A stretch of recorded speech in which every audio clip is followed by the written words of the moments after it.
Good evening, everyone, and welcome back to Broadcasting Results with Rouse. Your girl, Turquoise Rouse, your host for tonight. And you all have the distinct honor to have someone coming all the way out. I'm going to give him tonight the big city because you all know I usually say Trio is the big city. But coming out of the big city of Banburg, South Carolina is Mr. Ricky Sapp himself. How are you? Man, if I was any better, I would be you. And Bamberg, we think so big of it. We call ourselves the 51st state now. So Okay. we think big of ourselves, even though we got one stop light. Nothing is wrong with that. Nothing is wrong with that. It's definitely good to have you here.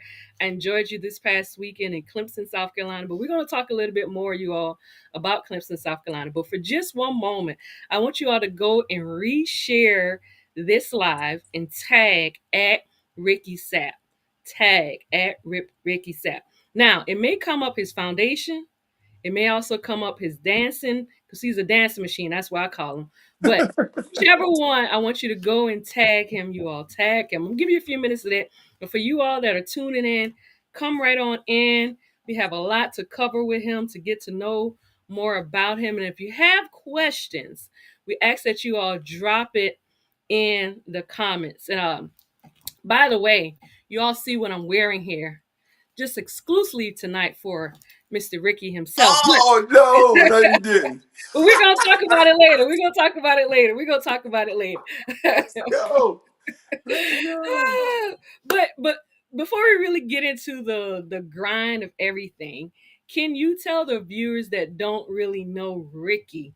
Can you tell us a little bit about yourself?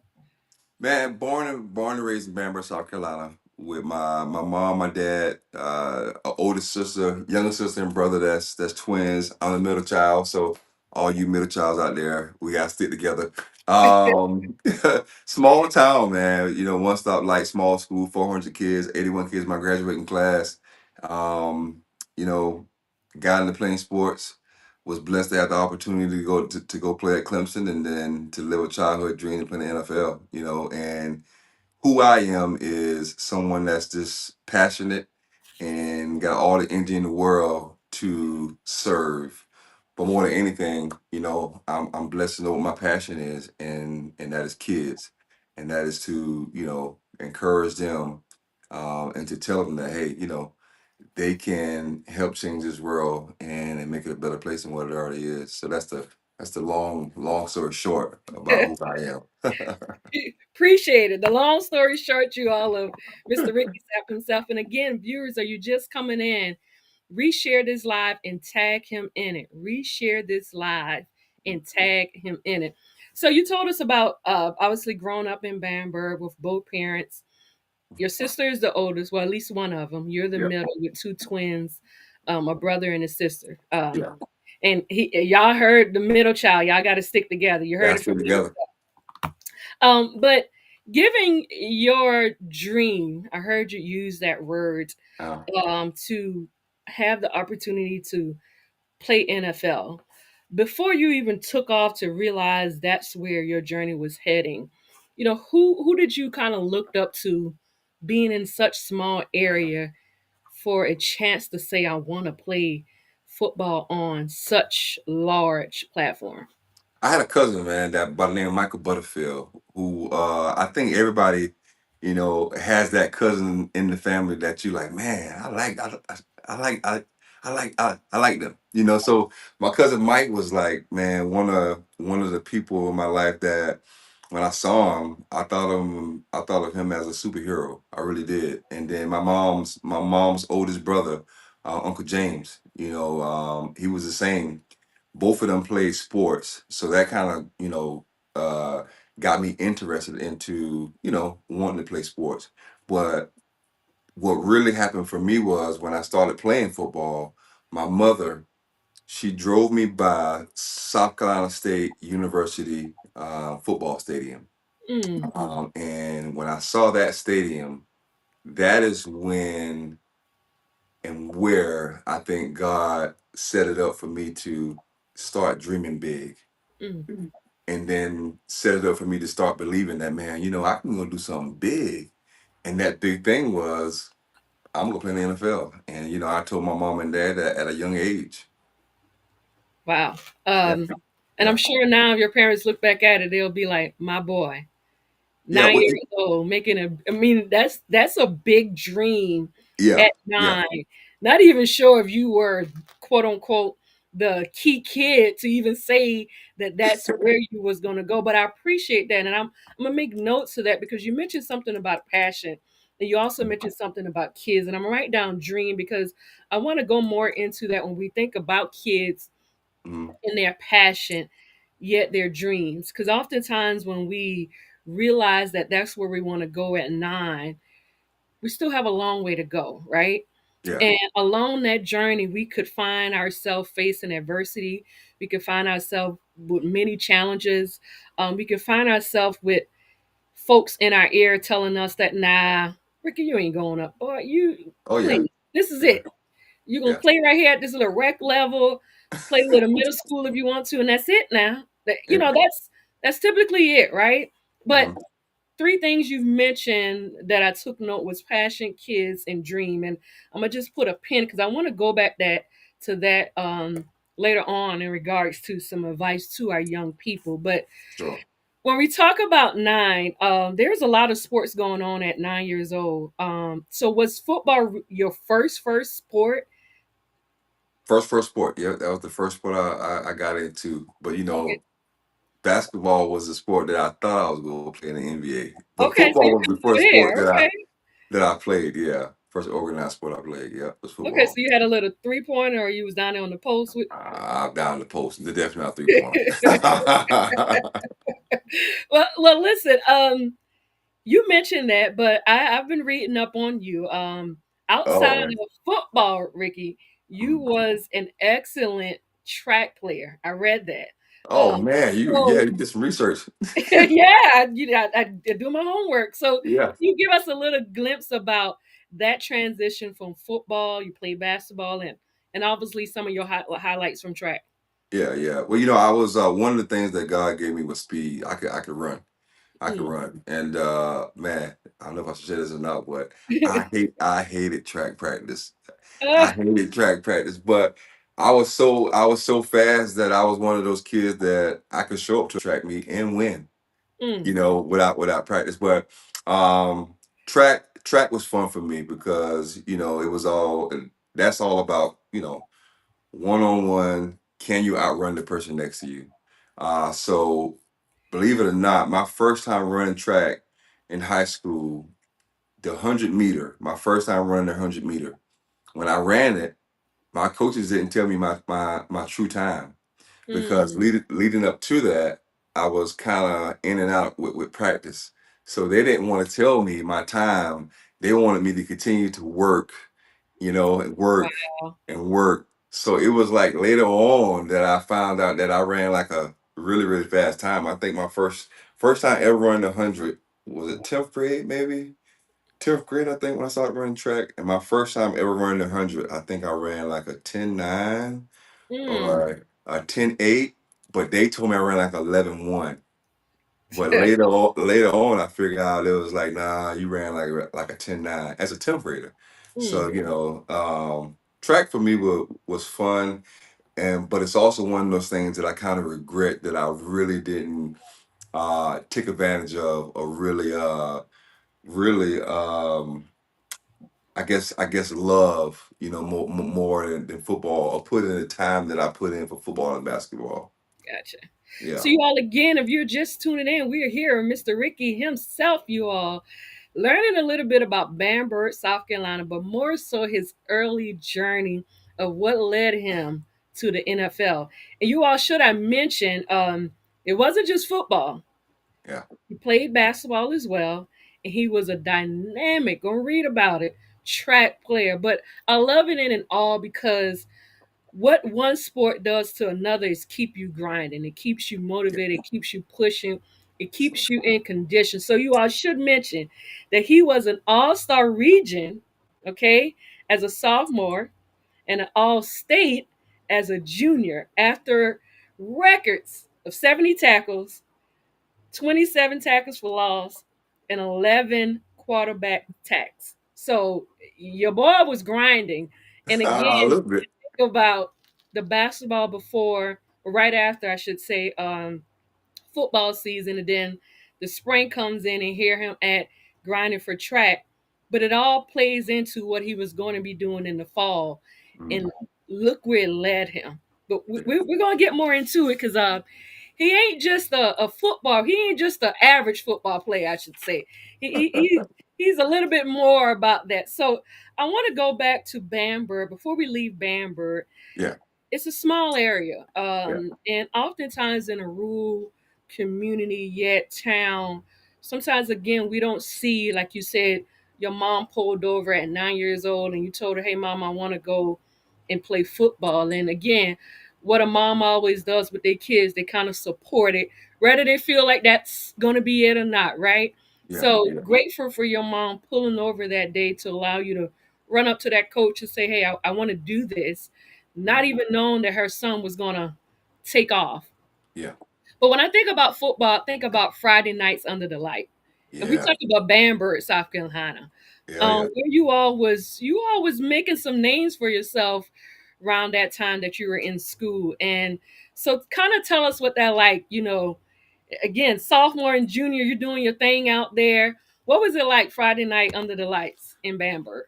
Well, the interesting thing about that is I couldn't play my ninth grade year because I got kicked out of school the year before. So I will tell you that I got kicked out of school the year before. So I couldn't play my ninth grade year. So then I start back playing football in 10th grade and I put on that helmet and it was the best thing ever.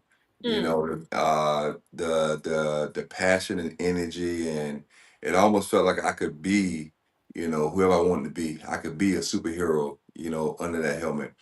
The cool thing about being in a small town is that that on Friday, everybody and their mama at the is game. go be at that game. All the stores and all that, they go shut down and they go come to that game. And my mom, once my name started to buzz and then people started to talk about me and I started getting recruited, my mom went and brought an outfit every Friday Oh, because when they called my name, everybody looked at her. So mm. my mom went and brought an outfit. I think this had to be my junior year or senior year, one of the year. My mom brought an outfit every Friday. So when they called my name, she would be That's my looking baby. good. So she would be looking good. So Friday nights was amazing in Bamberg, man. It really was. Just the fans, just the whole atmosphere and just that everything that went into it. And then having the amazing coaches that I had, man, it was definitely an amazing time. Good, good. So I could just imagine, most moms, well, I say this, most athletes, when it comes to moms, you're looking back like, mom, please not tonight. Like, not tonight. But mama was looking like, that's my baby. And regardless of how he or she Yeah. feels right now, I'm going to be yelling, shouting, because that's mine. So Yeah. I Well, appreciate the love. Like, your mom just had to do what she had to do, but she did yeah, so she had to make sure she was what fresh. she Yeah, make sure she was fresh. Yeah, yeah, wanted. Thank you, mama. yeah. That was pretty cool. She did that. Yeah. Rick, I want to go back for a second. You mentioned something that football didn't quite start it for you as a ninth grader. Hmm. Um, and I'm hopeful that if parents are on here and or if your kids are with you listening, I want you to hear maybe his response from this. But as a high schooler, you didn't get that first response as a football player playing in ninth grade. Yeah. And you had a setback in eighth grade. Hmm. Can you kind of tell us, for what you can share, in regards to how that, what was that like for you in eighth grade to be kicked out of school, as you just mentioned, and realizing as a ninth grader, I can't play one of my ideal sports. Now, of course, you still had basketball, Hmm. which I'm assuming, were you able to still play that during that Yep, time? it sure was. Yep. Yep. Okay. So just thinking of your grind, like you already put in all this energy for football. You got kicked out at eighth grade. Ninth grade, here I go. You can't play. Yeah. Kind of tell us what was that moment like for you? Man, that was you talk about a frustrating moment because leading up to eighth grade, I had a resume of getting in trouble, and one of the reasons why I was getting in trouble was because I was looking for attention. You know, my mom and dad, you know, rain, sleet, or snow, they worked, so I couldn't imagine how hard it was for them to give all four kids the very three things that every human being needs, and that's love, energy, and attention. Out of Mm, those three things, the attention was something that I was missing out on. So I went to school looking for it. So I get in eighth grade, and you know, I've had a resume of getting in trouble. I get kicked out of school and had no idea the rule was that if you get kicked out of school, then the next sport that comes, you can't play. Like mm, you had to wait 45 days to play the next sport. So my ninth grade year, I couldn't play football. I had to watch my boys, you know, my peers play football. And you talk about something being uncomfortable, something being different. Now I had the opportunity to play basketball, which I played varsity basketball in ninth grade. And the interesting thing about my eighth grade year, I got kicked out of school the day after I had just made the junior varsity basketball team as an eighth grader. mm. So that whole moment was definitely definitely different for me. And to this day, people don't really understand. Like, man, you didn't play football in ninth grade. I begged them. I begged them, but the rules were the rules. You know, I couldn't play football. And so when I think about that, you sharing that, I'm thinking of three things: challenge, Hmm. adversity, and resilience. Hmm. Yeah. Right? As Yeah. an eighth grader, that was a big challenge for you. Hmm. Adversity came through that grind of knowing that, like you mentioned, three things. You got two parents that are working and doing what they got to do to support their household, and one of those three things that you were seeking was attention. And believe it or not, you all that are viewing, that's what I oftentimes, when I hear about people using a word that these kids are different these days, that these kids, they don't have no home training, or their Hmm. parents ain't quote unquote raising them right. And I'm listening to all of that and I'm like, I really don't think that's the all. Yeah. I'm not saying that teachers should do it all when the kid get to school, like you should be a parent. I'm not asking or advocating for any of that. What I would say is I challenge us to kind of balance that out, that not every household is trouble. Yeah. You have a great household that are working hard. And again, these kids again want love, and Yeah. they're seeking attention. And Oh I'm yeah. not saying that, okay, well, that's the parent fault. I'm not saying that's not what I'm saying here. I'm saying that before we, find ourselves saying we want to expel a kid, we want to send them home, we want to continue to write them up, find out what it is truly from the heart that you Hmm. identifying that these kids are lacking. Amen. Yeah. Yeah, in these schools, we're supposed to have these behavior interventionists. We're Yeah. supposed to have counselors. We're supposed to have career specialists. Get these kids into something that we can turn around and say, you know what? I realize this is what it is. I Hmm. realize when the child finish early with their work, they tend to start doing things. Yeah. That just may be something we need to learn to tap into that will help them identify themselves to eventually be a Ricky Sapp, making it to Hmm. the NFL. Because I'm Hmm. sure when we look back at Ricky to realize this was a kid in eighth grade that was kicked out, I'm not saying that Ricky wasn't doing or should have been doing what he should have been doing. I'm not saying that. But what I'm saying is, again, just to learn to find some other sources to support our kids when we truly know that we are identifying certain things. I, it just drowns me yet drains me when I hear the first thought of it, oh, the kids need medication, the kids need to go to such and such, the kids need a group. I don't really think that's it. I Yeah. think sometimes when we do that, we already setting up our kids, yet our males, for society to take them and put them behind the walls that we shouldn't always want them to be behind. We should be able to find different ways to say, let's address these things. And if we got people in our schools in these roles, I really feel like we need to continue to tap into it a little more. Now, I didn't mean to say all that to segue from that, but my thoughts of that was thinking of an eighth grader like yourself Mhm. that had a challenge, went through adversity, but find resilience afterwards. Because here you are now in 10th grade. You a sophomore, and a sophomore, you all, here again, as a sophomore, all region, Oh yeah. tackles coming left and right. Oh yeah. Now the recruiters coming out of nowhere. Okay. I just, again, I just want us to really horn down on a different channel, on how we really see the best potential out of our young people to make it work. Because again, these could be our next Ricky Sapp. These could be, you know, it's a lot of things that I feel like our potentially our kids are seeking Mhm. that we don't realize that that's part of their future. Yeah. Yeah. So I just wanted to share that, but also just kind of going back to your point of an eighth grader and your journey of that. And again, you're watching your friends, your peers out there, and you're like, why not me? Like, again, I understand I'm coming off of being this quote unquote troubled kid, but Mhm. in a time of you coming off that, you're still a kid. So you're Yeah. not realizing the things that you're doing yet going through or how that could be a challenge to you. Now you're seeing your peers doing what they do. So anything else you want to kind of share in regards to that journey?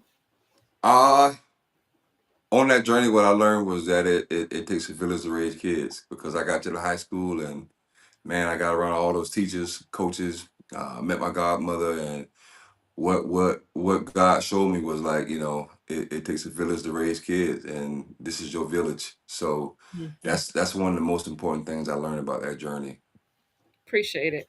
Yeah, So 10th grade, you took off yeah, yeah, nonstop. yeah. What was that like as you really saw like this is the light? Well, you know what? That I think, and me and you talked about this at the Clemson game. Once I started playing football my 10th grade year, I could remember my head coach and other people coming to me and saying, "Man, you got a chance to do something really big here," but not really. I won't say believing it, but not really seeing it. Mm, In my mind, I'm like, man, I'm just playing football, man. I'm having fun, But my head coach, started telling me he was like, I think you gonna have a chance to go to some big schools. I never forget, being in down in the field house and him walking in and telling me he was like, look, man, you're gonna have some big schools that's gonna start recruiting you. And again, in my mind, I'm like, all right, I nice. whenever that come out, I'll believe when I see it. But right now, I'm just, but Have I knew I could play football, but just you know, you you never see your gift mm, like other people can see it.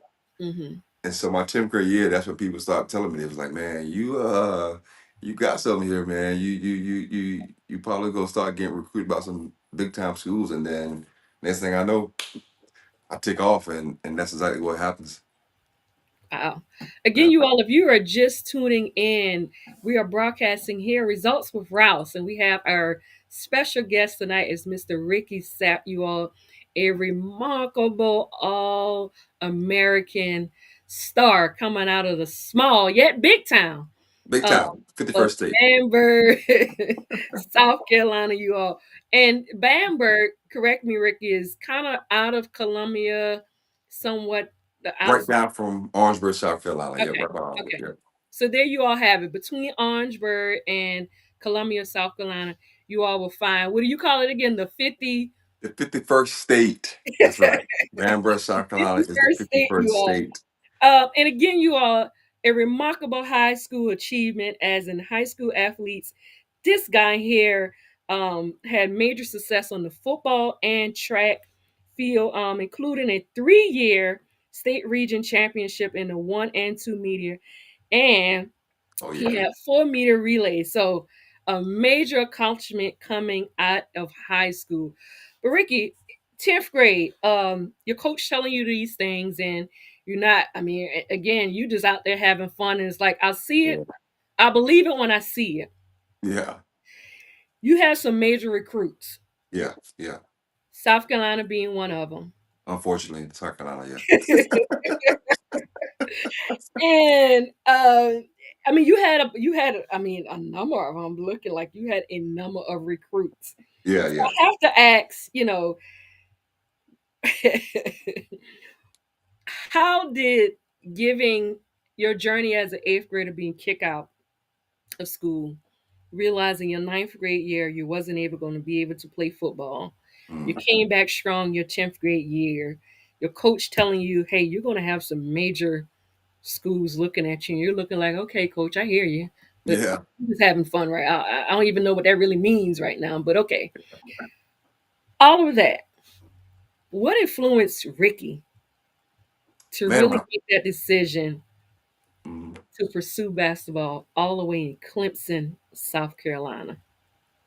that village, once I got to the high school, I had all these amazing teachers and coaches, my family, my friends around me. And once I started playing football, I thought about when I told my mom and dad I was a young kid, I'm playing in the NFL. I thought about seeing that stadium, South Carolina State Stadium. I thought about that big dream that I had. So once I started playing football in 10th grade, and then once I started hearing my coach say, what he was saying, and I get into my junior year, and then now all of a sudden all these schools are coming.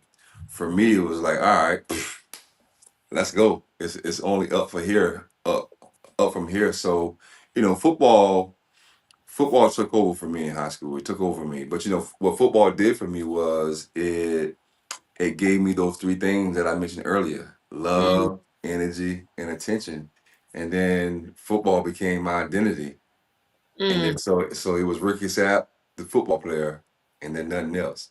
So that was kind of how my journey from high school to going to Clemson kind of went, if that makes sense. Gotcha. Now, Yeah. you all, again, high school, Bamberg, South Carolina. I kind of told you all a little bit about him and being this all region, all state. But here, Hmm. my guy here goes to Clemson, South Carolina. Oh yeah. One of the major highlights there. And Mhm. he was actually a part of one of the ACC players. I can't remember the team that you all played against in the championship, Georgia but Tech. Georgia Tech, was that Yeah. right? Yeah. Okay. So you all, again, little guy out of Bamberg, South Carolina, took all of that love, Yeah. energy, and attention Yeah. almost 4 hours down the road. Yeah. Yeah. And when I tell you, go see the highlights. I mean, what I'm telling you is there. You can go see it for yourself. Um, and I just love it. I'm a fast forward for just a little bit, then I'm gonna come back. I just love the energy, y'all. The love is still there. I mean, major love. Just being around him this past weekend, the energy is definitely there, and I'm gonna tell you all a little bit about that energy. Um, and when I see the attention, I love the way he just gels and engage with people. Mhm. Period. Yeah. Adults, kids, all of it. Um, one of my my nephews was there this past weekend, and I didn't get to tell him this, which I'm sure if he's here listening, he's probably going to get me for this. But I didn't tell him that Ricky's first draft was his favorite team, Ricky, the tall one, my nephew. Oh yeah. Okay. All His favorite right. team is the Eagles. Uh, Yeah. but yet I didn't tell him what your favorite team is, which is hence why I'm kind of wearing it. So I had to knock him a little bit. But nevertheless, you all, he took off in Clemson and made some major hits. And Mhm. so I want to transition a little bit, Ricky, Mhm. because again, I'm hopeful that if our young people are not watching, maybe their parents are watching, and Mhm. they can go and share the journey that not every identified troubled kid is a Mhm. troubled kid. Yeah. Amen. Number Amen. one, not every identified identified troubled kid is a troubled kid. Yeah. Okay. Three things that he mentioned he was seeking, which is probably what 95% most of us are seeking at such young age. Yeah. Love, the energy just to be ourselves, Yeah. and some attention to recognize that, you know what, outside of doing your schoolwork, I see you being something great. Yeah. Yeah. Not killing, you're going to end up here if you don't stop. See, we got to change that. We got to redirect Hmm. the model of society and where we want to carry our kids or want to lead them to. Because anytime we continue to put those words in their ear, that's what they tend to end up living with, because they realize nobody's giving them that love, letting them express and showcase the energy of whatever that should be. And you ain't Hmm. giving no attention, because the attention that you're giving is trying to remind me of something I really don't want to be. But if you just hear me out for a little bit, you can really identify who I can possibly be and be more of a mentor of it and not a downer of it. But nevertheless, Bamberg, South Carolina, Oh a yeah. eighth grade kicked out of school. That's middle school. That's his peak, you all. Yeah. Came back strong in 10th grade. Major recruits. Mm-hmm. And I just mentioned two, Clemson in South Carolina. And he had a couple of other ones. But you all, he took off 4 hours down the road to be a part of a village Mm-hmm. that saw fit to allow him to get as much love he wanted, Mm-hmm. to put all his energy on the field, and he got major attentions. Yeah. Because guess where it led him? To the draft of the NFL, the biggest platform that a little boy, 9 years old, Yeah. his Yeah. mama, he know I'm gonna be there. He Yeah. already spoke it. He Yeah. already said it. 9 years old, you all, he was drafted to the Philadelphia Eagles. Mm-hmm. Mm. Now, I have to say because my nephew's probably on here somewhere. But nevertheless, tell us about that. How did that feel? Your Clemson prospect, Mm-hmm. everything is on the line, and you realize, I did high school, I'm in college, I'm going to enter the draft. Yeah. Yeah. Tell us about that moment. The moment for me that I always talk about is my mom coming in the room and doing her ugly cry. When the Eagles called me and said, "Hey, we go draft you next." Um, man, it's a special moment, especially Yeah. when you say something like that when you're a little kid. And my mom, me and my mom did we had no idea, man. When we pulled up by that gate and I said, "Mom, can I go? Can I play?" And my mom said yes. From that point on, and to get into the NFL, we had no idea what God had in store. I spoke Mm, it and I believed it, but you never know what you never know what could happen. So getting that phone call on NFL draft night was truly amazing, and it was worth everything that I had went through up until that point. mm, And of course, it's something that I never ever forget, because I lived my childhood dream. I lived it, and not many get to live that childhood dream. So I was blessed to be able to receive that phone call on draft night and have my mom on my shoulder crying, doing her ugly cry. Yeah, man. yeah, So you all, Ricky here had a great opportunity, as he just mentioned, to be drafted. His first team obviously was the Philadelphia Eagles. He yeah. also had a chance to play a little while with the Houston Texans. Mhm. Um, and he finished out, if I'm not mistaken, with the Jets. Is that correct? Well, um, so the Eagles drafted me, and then I actually played 3 years for the New York Jets, and then I finished with the Houston Texans. Okay, okay. Yeah, yeah, yeah, Um, so again, you all, just knowing that he had that opportunity, being drafted, and just had that feel for just different teams in the NFL. mhm, As an athlete, Ricky, I could just imagine it's tough. yeah, Um, you're talking about trainings, but we can't forget one part, mhm, which is sometimes injuries.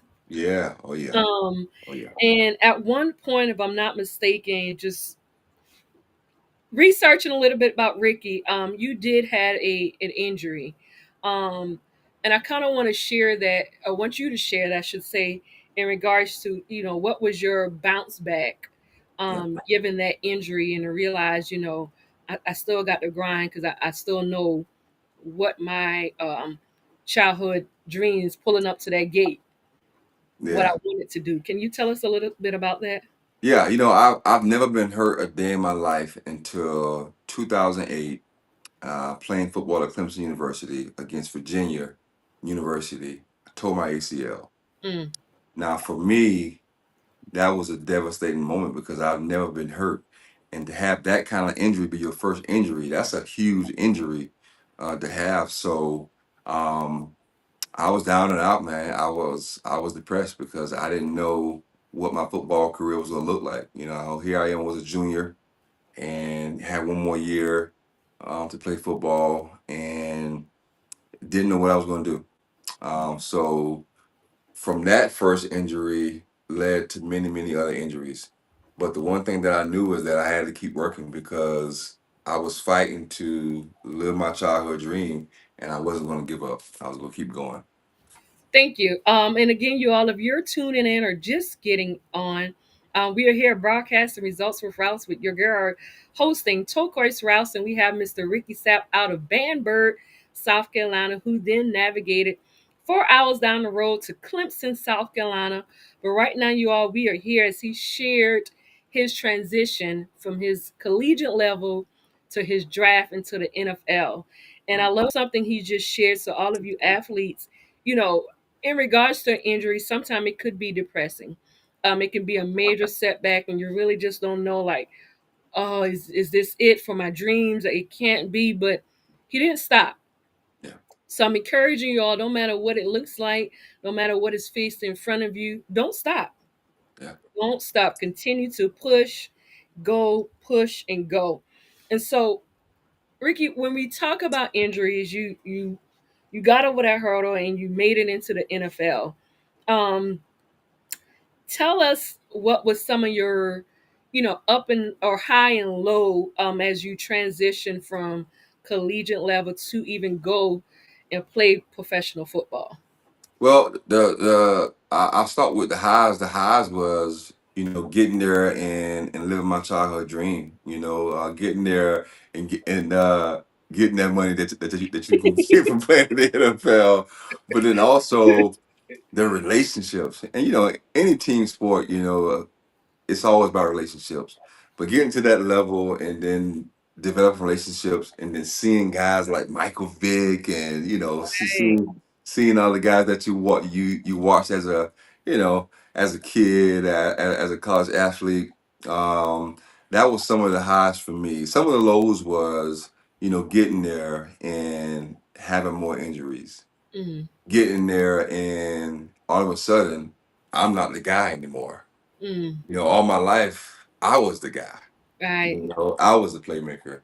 So getting to that level and then realizing like, you ain't the guy you ain't the guy no more. You got to work for this thing. You got to fight through injuries. You got to fight through, you know, battling with other guys that's not only good, but they gotta feed their families. So they Mm, got extra motivation. right. So that was some of the lows for me. I find myself in some unfamiliar space where now I go from being the guy to being the afterthought. So that was some unfamiliar space for me and something uncomfortable and was something that I had to overcome. Mm, mm. Yeah. And that's the one thing, I'm glad you share that because, again, when we think about us as young individuals and we watching it from a distance, when I say a distance on TV, reading up about it, we think, oh, yeah, I could do that. Like, that's me. And you realize when you get in the same space as other people that is grinding just like you, if not better, you realize, whoa, Oh yeah. this is a big reality check, Yeah. a big reality check. But I appreciate that. But you all, I want us to transition. We heard a lot about his childhood dreams, his childhood growing up in Bamberg, his transition to um, Clemson. We heard about his story as an NFL draft player and had an awesome time in it. And I appreciate you being open to share the highs and lows because, again, not oftentimes we hear about those things, but I think they're also good that young people that are seeking to play on such large platforms that they realize that in life it is some highs and lows, but Yeah. it's truly about how you really bounce back from it. And here's what I want to segue when I say bounce back. So obviously we all know that Ricky is no longer in the NFL. Retiring out of the NFL, he made a pivot turn. I want to go back to passion, kids, and Mm-hmm. dreams. But I also want to tie in the love, the energy, and the attention. Mm-hmm. Ricky just didn't retire from the NFL, you all. He allowed that eighth grader that got kicked out, that 10th grader that came back even harder, that Clemson star that got his first ever injury, going in the NFL realizing that, oh, I ain't the Ricky Sapp. Mm-hmm. I'm just little Ricky. His passion never left him. Yeah. As a kid, he still had a kid in him, or kid ways, I should say, Mm-hmm. in him. But that also motivated him to what wasn't just a afterthought, it was still a dream. And you all, this guy now is traveling across the world, going in front of millions of kids, Mm-hmm. still telling his story as an eighth grader who got kicked out. And I just don't now segue into just a NFL player, but this is a dynamic, motivational speaker, you all, who just not talking about it, he's also being about it. And so I also want to mention to you all the Ricky Sapp Foundation, and you all can follow this on Facebook. It's growing, and I can assure you we got some other things in store that it will continue to grow. But Ricky, if you would just tell us a little bit about that transition from the NFL to now being that motivational speaker. Well, for me, it was rough because I told you that my identity was football. So when I was transitioning out of NFL, what ended up happening was God revealed to me that, hey, your identity is not football. Your identity is with me, with God, and your purpose is to work with kids and to travel the world and encourage them. So when that was revealed to me, that was probably the best thing that ever happened to me. That was the best feeling in the world, to figure out what your purpose is in life. And when that was revealed to me, I said, okay, so if you want me to travel the world and tell kids a message, what's the message? Mm, And the message that came to me was, I want you to tell them that they have the power and authority to help change the world and make it a better place than what it already is. And I want you to tell them that they can do that by using these three words: lead, be willing to lead; be fearless, be willing to do the right thing even when it's not the cool thing; and then of course the last thing is tell them to dream big. mm, Don't ever let a small mind convince you that your dreams are too big. So football was just one of the gifts that God gave me, but He used that gift to segue to show me that that's not who you are. That's not what I want you to do. What I want you to do is to travel this world and encourage the youth. So that's what my purpose is. I'm passionate about it. And absolutely. I tell God all the time, I say, God, I love it. I'm with it. Let's go do it. So my plan now is to become the number one motivational speaker in the world, especially for kids. I want schools to have my number on speed dial when they need a motivational speaker. Mm. Yeah. You all heard it for yourself, and if you're just tuning in, again, we are here taking a seat at the table with Mr. Ricky Sapp. I have to go back to the eighth grader that was kicked out of school. Goodbye. That came back in well, he was back in ninth grade, but in regards to his journey with football, 10th grade year, and he came back with all of the love that he was seeking, the energy that he had in him, and the attention was on him. You heard him. His mama was getting an outfit every Friday. That Yes. was her baby on that field.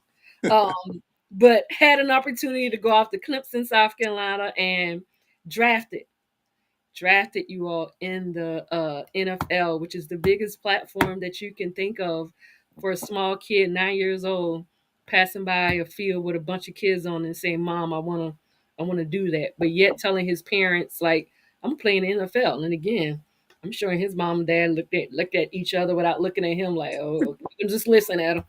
That's our kid, right? Because I mean, that's what we do.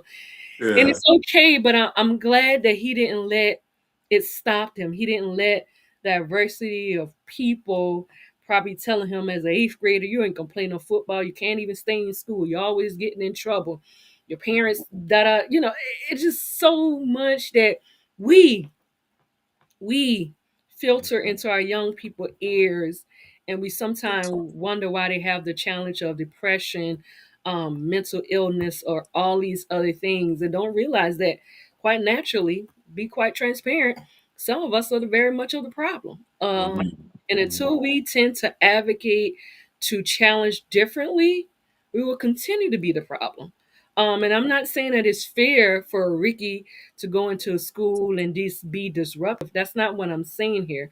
I'm also challenging us that we find that love, that energy to spend more time with Ricky, yet that attention. If we have these interventions, these behavior specialists, these counselors, like what are we doing other than saying, right up, send them to alternative school, right up, put them Mhm. on medication, right up, send them to mental. We Yeah. shouldn't have to, that shouldn't be our first thought to damage our kids mentally for yet a future that they will have like Ricky. It may not be the NFL, Yeah. but his journey for the NFL is over. Yeah. But just as he spoke 9 years old to be in the NFL, he also just told you all he is going to be the number one motivation speaker in regards to talking to kids. Find out. Yet the eighth grader that was Yeah. kicked out. So I just have to remind myself, yet remind us as viewers, as a village, when we see these things are happening, don't think that our kids are different these days. Like, do your best to say something anyway. And if you get some type of response that you feel like, oh wow, I gotta push back, it's okay. At least you can first say you gave a thought to try rather than judge it before you even try it. That's my only push for it because I love the young people and I stick wholeheartedly to believe that we have a lot of great potentials out there for them.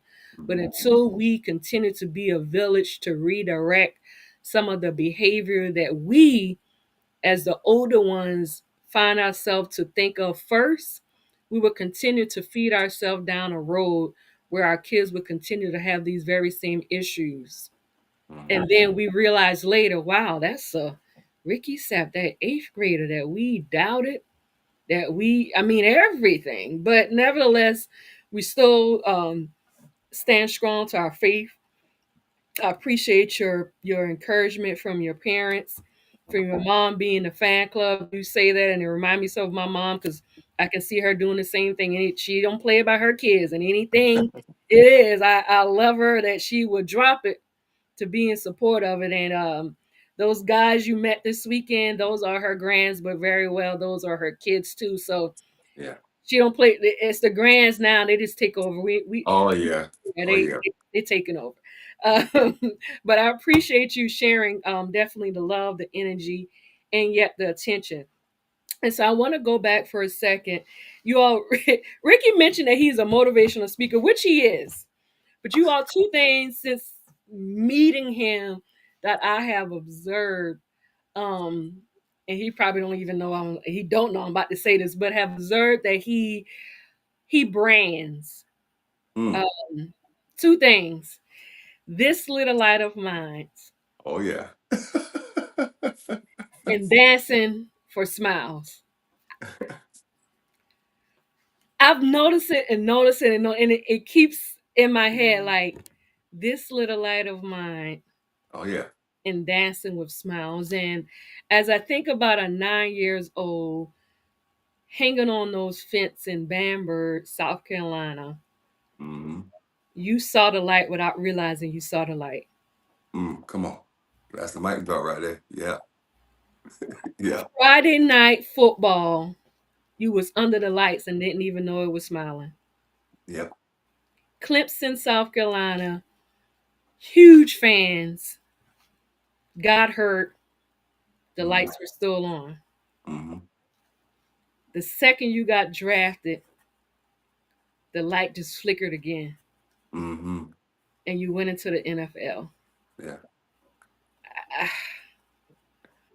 I You could trying to just, make me I cry. know the chills for me, so I could just imagine the thoughts that you said your mom had the ugly cry. Like, Oh I feel yeah. her on that one because just me sitting here thinking about all of those transitions, like, Mm, that's the little light yeah. that you didn't even know you had.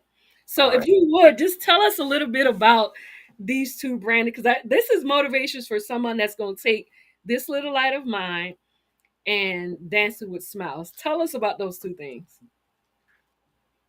Man, it's funny how God works, man. Yeah, and you trying to make me cry. That's what you're trying to make me do. But Oh man. it's so the two things about that. I was in fifth grade, and the Sapp side of my family had a family reunion, and it was a yellow shirt, and the theme for it was "This Little Light of Mine." And I remember standing outside waiting on the bus, and my fifth grade teacher, Miss Hinton, she was standing by me and she looked at the shirt. I didn't even know that the theme was "This Little Light of Mine." She pointed to the shirt and she started singing the song. She was like, "This little light of mine." I'm like, "What you doing?" And she said, "Your shirt, you know your shirt say that? Oh, I'm gonna let it shine." Fast forward to years later when God revealed to me that my purpose was to work with kids and motivate kids. I heard the Sam Cooke's version of it and I was like, I love this song. Mm, So that became my song that I would sing when I do my podcast. mm, And I've always been someone who loved music. I love the sound of music. And I would dance in the weight room. If you watch my highlights at Clemson, I danced on the football field. So what happened fast forward years later, This A Lot of Mine became my theme song. And then one day I recorded myself dancing. I posted it. And then the reaction I got from it was so big, I was like, well shoot, let me start doing this every Monday. So all of a sudden I become this I guess what you said dancing machine, but what ended up happening was I became a substitute teacher. So I became the dance and substitute teacher. Then I was a strength and conditioning coach at Clemson. I became the dance and weight room uh, teacher. I became the dance and ISS teacher. But then what I said to myself was, I will forever and always be the dance and motivational speaker. So those two things is definitely part of my brand. And I forgot, I can't think of the Bible verse that said, "Let your light shine," but mm, when you said the lights kept shining, that's what God was doing, man. He was just shining that light, and He was just telling me, like, man, the light is going to continue to shine, and this little light of mine. mm. So now I'm using my light to shine on the world to Absolutely. encourage the world. Yeah, Absolutely. You yeah, all, he's referencing Matthews 5 and 16. that's Let it. your light show shine Yep. so that others will see the great work. And I could definitely say your light has been shining. You, as he said on Mondays, you follow him. I already told you all to go and tag his page, Yo, click on him as a follower, all his pages, his Ricky Sapp page, his Ricky Sapp Foundation page, and his motivational speaker page as well. And y'all, he has the dopest. Like we was jamming with the dopest boom box. it's back I in style. from the 90s this past weekend. Like we were I loved it. It was it Yeah, was a thrill this past weekend, hanging out with some great people in Clemson, South Carolina. yeah. Again, he had the dopest um boombox. I even gave him, whether he know it or not, I gave him another gig as the DJ because he has the hottest playlist. He tried to give credit to someone else, but he was playing it and Oh he had yeah, songs running back. I mean, it was a mixture for everyone, no matter what type of music you like. He had that playlist rolling. And I yeah. just appreciate you for the entertainment. And you all probably saw a little clip of our video. We was out there acting up a Absolutely. little bit as we love to do. I love just to, be amongst great vibes, great energy, Oh yeah. great people like Ricky himself. Because believe it or not, as he mentioned, it takes a village. I'm really grateful for God just planting people like Ricky, Lee Newton, Wayne Buckingham, just to name a few, in my pathway. I could truly say I probably never saw it happening, but God is truly good, and He's letting the light shine. And when we think about dancing for smiles, I Yeah. can't every now and then just look up and just tell God, thank you for just planting the seed. You never know where your journey will lead you, yet the people that you will come in contact with. So I'm looking, it's some greater things to come. I don't want to talk too much of it or put too much stuff out there, but I definitely say stay tuned. There's some great things that is going to continue to shine through some great people. Yet I have to say through individuals like Ricky and I who, had many challenges, adversity, yet we didn't let none of that stop us. And um, him being that NFL player, and I go back to three things he mentioned early on about his passion, his kids, and the dream. Mhm. But yet he also mentioned as a kid three things that he felt like he wanted, or should I say lacked, which was, the love, the energy, and the attention. And now he's out there reminding kids to lead, be fearless, and to dream big. Oh yeah. And before we close, Ricky, I cannot close without you talking about dream big, because Yeah. there's another part that comes with that. Ricky is just not an athlete. I already told you all that. He's just not a motivational speaker. He's just not a dance machine. He's just not a DJ. He is also a author. Can you tell us a little bit about your book?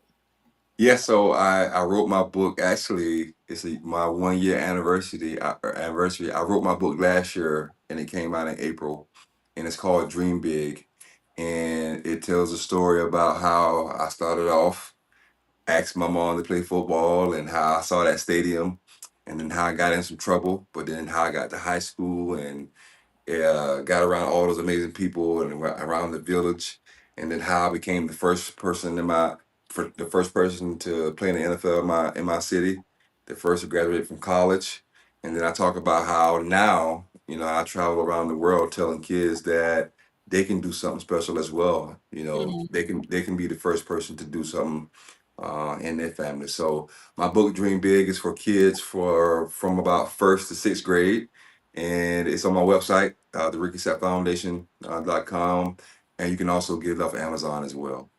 Absolutely. Thank you for that. Again, you all follow his pages on Facebook. He's also on Instagram as well for those of you that don't have Facebook.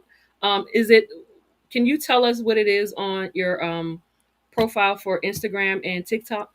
Yeah, for Instagram, it's the Dance and Motivation Speaker. Also for Instagram, I have my R Sapp Foundation, and that's my page kind of geared towards my foundation. And then on Mhm. TikTok, it's the Dance and Motivational Speaker, King Ricky 91. That's the name on TikTok. Thank you. Thank you for that.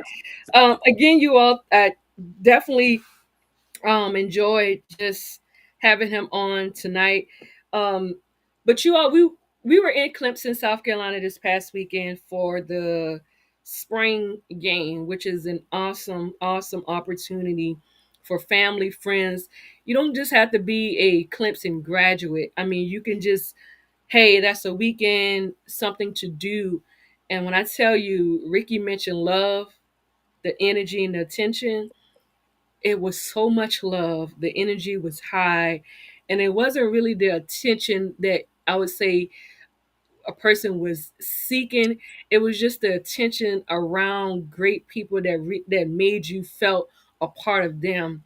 And I just want to say kudos to you, Ricky, to Wayne, and to um, Keith Williams out there. He's Yeah, Keith. he's a trip. Katie, Homer Jordan, Lee Newton. Man, I can just name it on and on. You guys shared much love. Y'all energy was high, and the attention that you all just poured into us was amazing. And I just want to publicly say thank you all for your warmness. Thank you all for just wrapping your love around my nephews. That was just they just they wasn't ready to go.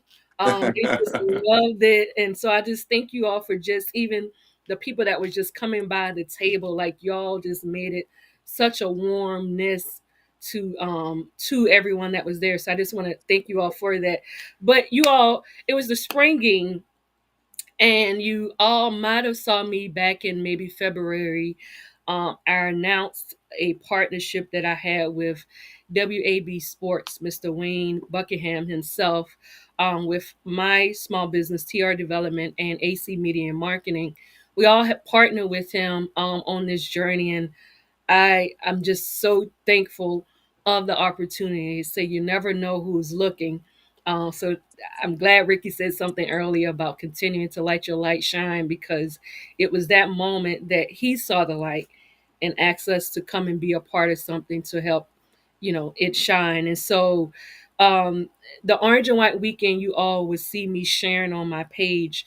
That's a part of what we're working towards. And so Mr. Ricky is also a part of that. It's happening August 1st through the 3rd in Clemson, South Carolina. And again, you don't have to be a Clemson graduate. You don't have to be attending Clemson currently. You and your family can just be wanting to have a weekend getaway and book to come to Clemson, South Carolina. It's a 3-day weekend where the Friday kicks off as a tailgate, a number of people there, all ages, all type of activity for your kids, your adults to do. That Saturday, this year theme is a Western Gala theme. So you may see Ricky out there in one of those pictures with one of those nice designer hats. Um, and then that Sunday is going to close with a golf tournament. But Yeah. what I want to ask Ricky, if you don't mind, just in your own brief way, just tell the viewers a little bit about the experience of the Orange and White weekend, and your encouragement to allow people to tap into it. Well, the first thing is it's an incredible idea to bring back all the athletes and not just the basketball team, not just the baseball team, but to bring back all the athletes. I think it's an amazing idea. And then to bring back the athletes to serve the community. That's even to me that's the biggest and important thing. And then to be able to say, hey, we're gonna invite the community to come in and have a tailgate party. Then you're gonna have a gala. You're gonna have a golf tournament. Um, Last year was my first year doing it, and it was just truly amazing, man. That first day is the tailgate, and it's free for everybody to come in. We give out book bags to kids. We have some of the cheerleaders come. We have some ex band members. I love the Clemson band, so to see some of the ex Clemson band members there, it's just an amazing time. And then you talk about doing the golf tournament. That's fun, playing golf and having businesses and all that there. And then the gala, it don't get no better than that. You get to get out there, and it's gonna be Western theme, and I'm gonna be wearing my Dallas Cowboy stuff for that. So that whole weekend is just it's an opportunity for the community and just people to come around, fellowship with us, hang out with us, have a good time, and just do what I think every human being should be willing to do, and that's come together and just have a good time and serve each other. So that weekend is truly an amazing opportunity for everybody to come out and just have a good time, man. Thank you. Thank you for that. And you all, I should mention too, the proceeds, the scholarship, that the proceeds for this weekend event um, is formed into a scholarship. Mr. Wayne Buckingham and again Ricky and some of the other former players. And again, as he mentioned, it's not just football, it's basketball, it's all sports of athletes that see fit to, recognize that, we did what we did on the field or on the court, but we want to give back to the community. And so, as he mentioned, school supplies will be given out, but the proceeds is formed into a scholarship that in return supports children of disability and special needs back to Clemson University. So, a great cause. And again, through TR development is definitely something that I support. Is one of the reasons when it was asked upon me to partner with it, I couldn't say no. I have a heart and a desire to always have that passion to give back to our community, and to work with any community that shows a great cause back to the people in which you had an opportunity to kind of be your fans over a number of years, and you all are coming back together to show support. So again, you are August 1st through the 3rd in Clemson, South Carolina is the annual Orange and White Weekend. You all can follow our pages. We've been posting flyers.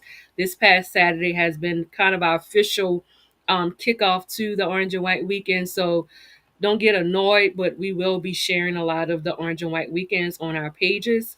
We ask that you just reshare it too. Encourage and come. Encourage people to go to the link. You can see the different sponsorships. For those of you that really feel like you're great on the green, that Sunday is a fun day to be out there with a lot of the former athletes, and just get out there and play golf or get on the golf court and just have a grand time. But I can truly say the layout for the tailgate is really awesome. It really is. And to come back that Saturday and be a part of the gala. So again, all of these the funds or fundraisers is to pour back into Clemson University. So go and get your tickets for the gala. Come out and enjoy the tailgate that Friday. Tents, food from everywhere will be there on site for a grand time. So again, August 1st to the 3rd in Clemson, South Carolina. We ask that you all come on down and help support this endeavor. We'll be glad to have you there, and show your love to Ricky. You can tell him, hey, I saw you on the broadcast, and now I'm officially be able to see you in person. But Ricky, I appreciate you sharing, kind of an overview of the Orange and White Weekend. But before we close, you all, we've heard a lot in regards to what Ricky have done over the years. As I have to say that 9-year-old challenged kid that was seeking some love, attention, and wanted just to put his energy somewhere. Mhm. And although he was kicked out of school, he didn't allow that to stop him. I mean, he could have dropped out. He could have told his parents he don't want to go no more and stick to it. But he allowed himself to go back. And in 10th grade, where the coach was telling him, you're going to get some looks, Ricky just looked at him like, oh, okay, I hear you. But until I see it, that's when I'll believe it. In 10th grade, it took off with some major schools, and Clemson was the one that he sealed the deal with, Tiger, down in Death Valley, and went down there and did some great things as a ACC player and got a lot of accolades there. And then the draft came, and he went off there. And you all, I know I mentioned a couple of teams that Ricky played um, for, yet the Philadelphia Eagles. I know my nephew is glad to know that the Ricky he just met this past weekend got drafted for his favorite team. But you all, I want y'all to look closely at this star and this tag. I put this on especially a dear friend here because I want you all to know that by draft, by his career, by his bread and butter. That's the journey he took. But the heart of it is the star. So I have to let you all know, whether he says it or not, that the Dallas Cowboys is his favorite team. So That's right. open. Let me see. I see Miss Joyce is on here. Kudos to Miss Joyce. She's definitely a great supporter. And I have to shout her out because guess what, Ricky? She is a diehard Dallas Cowboys fan. I just America's team. have to shout that out to her. My brother being one. I have a split house, unfortunately, but nevertheless, I saw her name popped up, so I wanted to give her kudos because she's definitely a great supporter, and Yeah. she's definitely a Dallas Cowboy fan. So why not, Let's right? go. Let's go. But Yeah, Miss Joyce. before we close the broadcast for tonight, Ricky, is there any last minute words of encouragement to the parents? Um, and when I say to the parents, think about you in reverse when you was telling your mom, you know, at 9, I want to play football, and telling them, then that, hey, I'm going to be in the NFL. So, what encouragement that you would give to parents when they hear these dreams of their kids, whether it's on the sports level or just a potential where they want their dreams to be in the future? What encouragement you would give to the parents? What encouragement that you would give to our young people that, although we may face challenges in school and such that you did as an eighth grader, um, but you didn't let it stop you. But yet, even to the village of us that are around our young people and even to our parents, what encouragement that you would give to us? The first thing I would tell the parents is that we have to understand that our kids watch everything we do and they listen to nothing that we say. So it's important that we understand that we are literally showing our kids how to act. We are literally showing our kids how to act when good things happen, when bad things happen. So we have to be cautious of that. And then the next thing I would tell the adults is that if we want this world to continue to change for the better, then we have to make sure that we are changing ourselves first. The next thing I would say is that we have to get back to the village. Right now, when I look into the village, it's empty, and Mm, the kids are looking around for attention, for love and energy. mm, And as adults, we have to get back to that village. Now, I'm gonna say this real quick. When I was a kid, my mom and dad allowed a village around me. My aunt and uncles, they could discipline me. Nowadays, you see parents, they don't want that. It takes a village to raise kids. My advice for kids is this: whatever it is that you want to do, you don't need nobody to believe in that but you. mm. Once you believe in it, go work for it because God is not going to hand it to you. And there's no substitution for hard work. So that's my advice for the adults, and that's my advice for the kids. Thank you. Thank you. Yeah. Yeah. Again, you all, thank you all for tuning in tonight as we took a seat with Mr. Ricky Sapp himself out of Bamberg, South Carolina, who has made some major highlights over his career, making way to the NFL and back you all to standing in front of young people to tell his story all over again. And so to you, Mr. Sapp, I thank you for taking the time out to take a seat at the table, broadcasting results with Rouse and sharing your journey. The dancing machine himself, you all, look for him because he may be at a school near you. I will see Follow y'all. I will see you all soon.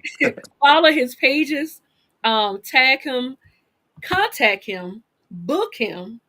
He has a great story.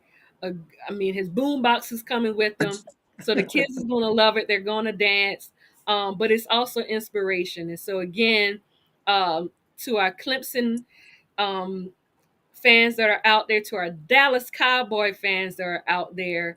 Oh, Again, you all stay tuned to more information for the Orange and White Weekend, August 1st through the 3rd. Thank you again, Mr. Ricky. Until next time, you all continue to stay tuned for broadcasting results with Rouse.